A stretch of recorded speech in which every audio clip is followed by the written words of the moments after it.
Hello बच्चों, let's read the question. The question is saying nitrogenous waste product are eliminated mainly as A में urea in tadpole and uric acid in adult frog, B में urea in adult frog and ammonia in tadpole, C में urea in tadpole as well as in adult frog, D में है urea in tadpole and ammonia in adult frog. तो आइए देखते हैं हम इसका की कंसेप्ट. अगर हम बात करें इसके की कंसेप्ट की तो इसका की कंसेप्ट हो जाएगा यूरियोटेलिज्म. तो अगर हम यूरियोटेलिज्म की बात करें तो यूरियोटेलिज्म मतलब क्या होता है? इसका मतलब होता है एक्सक्रीशन ऑफ यूरिया. और यूरिया को एक्सक्रीट करने वाले जो ऑर्गेनिज्म होते हैं उनको हम यूरिकोटेलिक ऑर्गेनिज्म बोलते हैं. तो अगर हम बात करें कि यूरिया जो है ये कैसा होता है, ये लेस टॉक्सिक होता है. It is less toxic as compare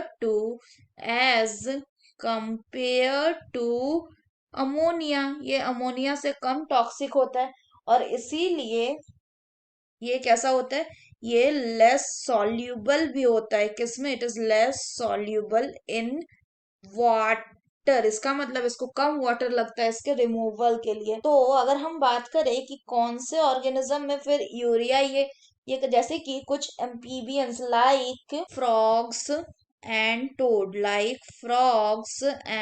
toad, ये क्या रिलीज करेंगे? ये रिलीज करेंगे आपका urea as the waste product. तो अगर हम बात करें कि यूरिया कैसे बनता है तो जो तो लीवर जो है ये क्या करता है, ये कन्वर्ट कर देता है किसको? The liver convert the ammonia into urea, जो क्या होता है, जो कि मच लेस टॉक्सिक होता है.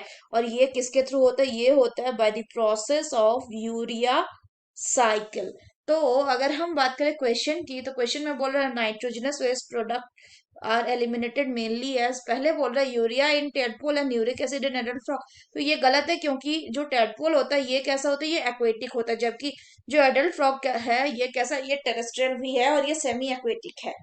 तो यानी कि जो एडल्ट फ्रॉग है उसमें क्या होना चाहिए, उसमें यूरिया होना चाहिए, वहीं जो टेडपोल है उसमें अमोनिया होना चाहिए. So the correct option will be option B, that is urea in adult frog and ammonia in tadpole. So that's all for the question बच्चों. Hope you understood it well. Best of luck.